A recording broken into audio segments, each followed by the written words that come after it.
Capítulo 38 del ingenioso hidalgo Don Quijote de la Mancha, que trata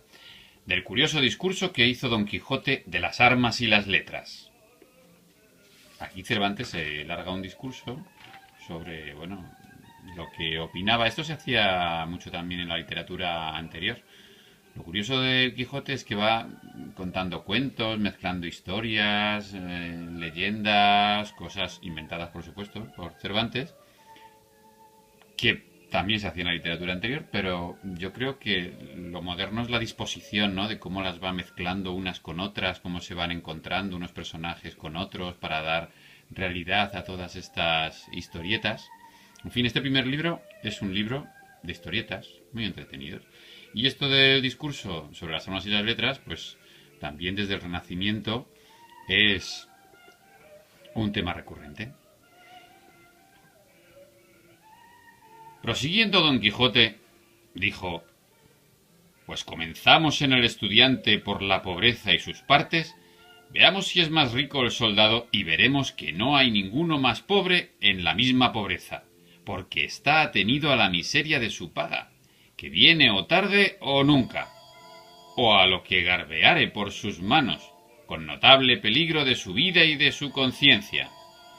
Y a veces suele ser su desnudez tanta que un coleto acuchillado le sirve de gala y de camisa, y en la mitad del invierno se suele reparar de las inclemencias del cielo estando en la campaña rasa, con solo el aliento de su boca que, como sale del lugar vacío, tengo por averiguado que debe de salir frío contra toda naturaleza. Será por lo hueco que está el estómago. Pues esperad que espere que llegue la noche para restaurarse de todas estas incomodidades en la cama que le aguarda, la cual, si no es por su culpa, jamás pecará de estrecha, que bien puede medir en la tierra los pies que quisiere y revolverse en ella a su sabor sin temor que se le encojan las sábanas. Lléguese, pues, a todo esto el día y la hora de recibir el grado de su ejercicio. Lléguese un día de batalla que aquí le pondrán la borla en la cabeza hecha de hilas para curarle algún balazo que quizá le habrá pasado las sienes o le dejará estropeado de brazo y pierna. Claro, Cervantes está escribiendo aquí sobre lo que es el soldado y sobre lo que es el escritor, que conoce perfectamente los dos oficios. Y cuando esto no suceda, sino que el cielo piadoso le guarde y conserve sano y vivo, podrá ser que se quede en la misma pobreza que antes estaba, y que sea menester que suceda uno y otro reencuentro, una y otra batalla, y que de todas salga vencedor, para medrar en algo. Pero estos milagros vense raras veces. Pero decidme, señores, si habéis mirado en ello, ¿cuán menos son los premiados por la guerra que los que han perecido en ella? Sin duda, habéis de responder que no tienen comparación ni se pueden reducir a cuenta los muertos, y que se podrán contar los premiados vivos con 3 letras de guarismo. O sea, con un número de 3 cifras. 999 es el máximo. Todo esto es al revés en los letrados, porque de faldas, que no quiero decir de mangas, faldas son las togas de los letrados y mangas los sobornos. Todos tienen en qué entretenerse. Así que, aunque es mayor el trabajo del soldado, es mucho menor el premio. Pero a esto se puede responder que es más fácil premiar a 2000 letrados que a 30.000 soldados, porque a aquellos se premian con darles oficios que por fuerza se han de dar a los de su profesión, y a estos no se pueden premiar sino con la misma hacienda del señor a quien sirven, y esta imposibilidad fortifica más la razón que tengo. Pero dejemos esto aparte, que es laberinto de muy dificultosa salida, sino volvamos a la preeminencia de las armas contra las letras, materia que hasta ahora está hecha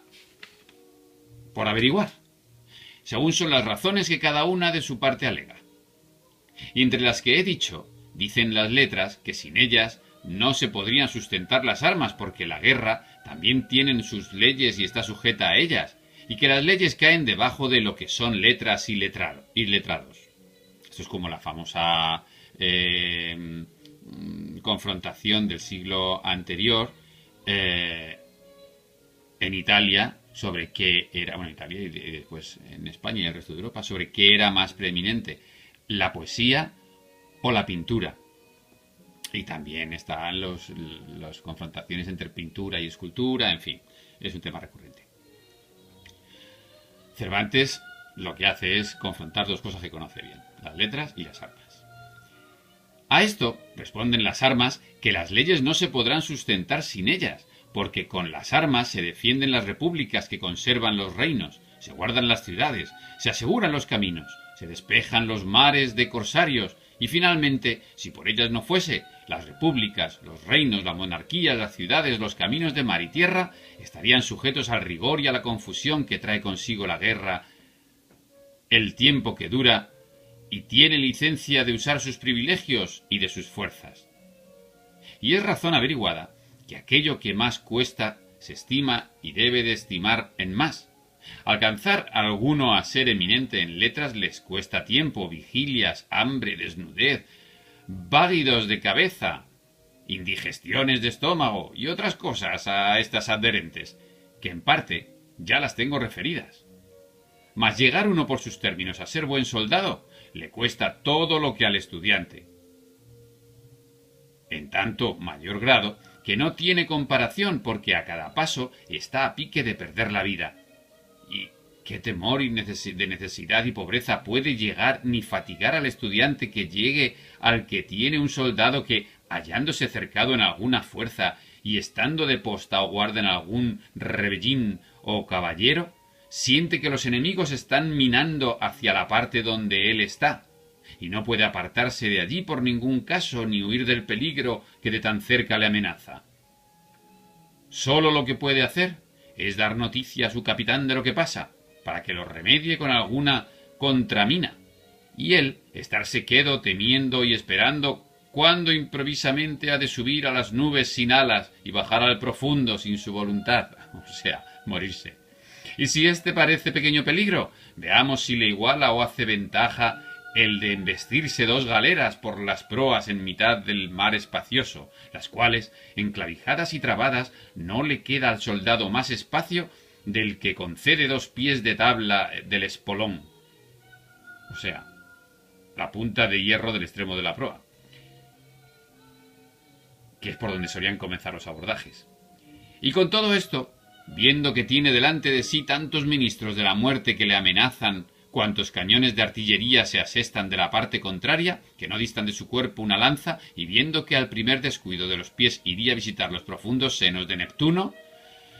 o sea, al fondo del mar, y con todo esto, con intrépido corazón llevado de la hora que le incita, se pone a ser blanco de tanta arcabucería, y procura pasar por tan estrecho paso al bajel contrario. Que bien lo conocía Cervantes, porque había estado de soldado precisamente en Lepanto, perdiendo su brazo.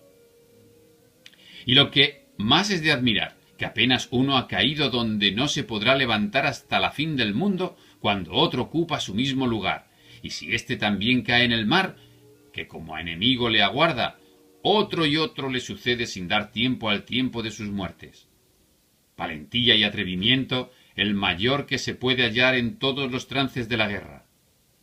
Bien hayan aquellos benditos siglos que carecieron de la espantable furia de aquellos endemoniados instrumentos de artillería, a cuyo inventor tengo para mí que en el infierno se le está dando el premio de su diabólica invención. O sea, un poco, no contra las guerras, pero desde luego contra las guerras mortíferas, que para ellos sería como cuando vieron la Primera Guerra Mundial. Claro, con las armas de fuego, ver morir a 10 veces más de gente que sin armas de fuego. Con la cual dio causa que un infame y cobarde brazo quite la vida a un valeroso caballero, y que sin saber cómo o por dónde, en la mitad del coraje y brío que enciende y anima a los valientes pechos, llega una desmandada bala, disparada de quien quizá huyó y se espantó del resplandor que hizo el fuego al disparar de la maldita máquina, y corta y acaba en un instante los pensamientos y vida de quien la merecía gozar luengos siglos.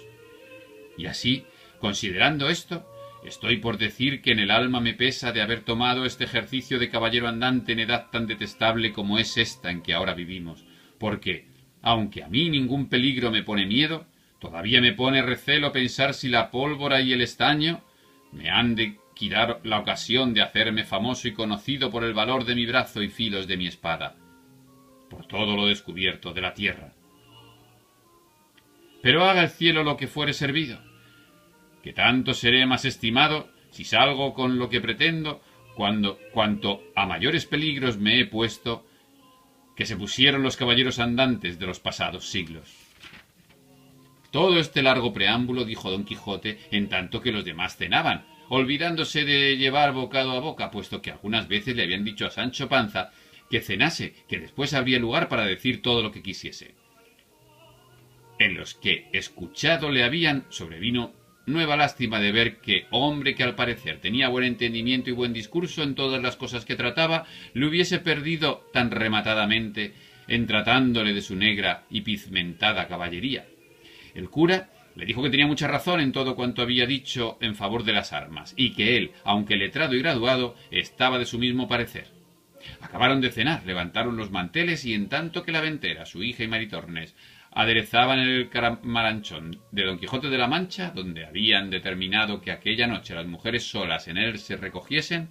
don Fernando rogó al cautivo les contase el discurso de su vida, porque no podría ser sino que fuese peregrino y gustoso, según las muestras que había comenzado a dar, viniendo en compañía de Zoraida.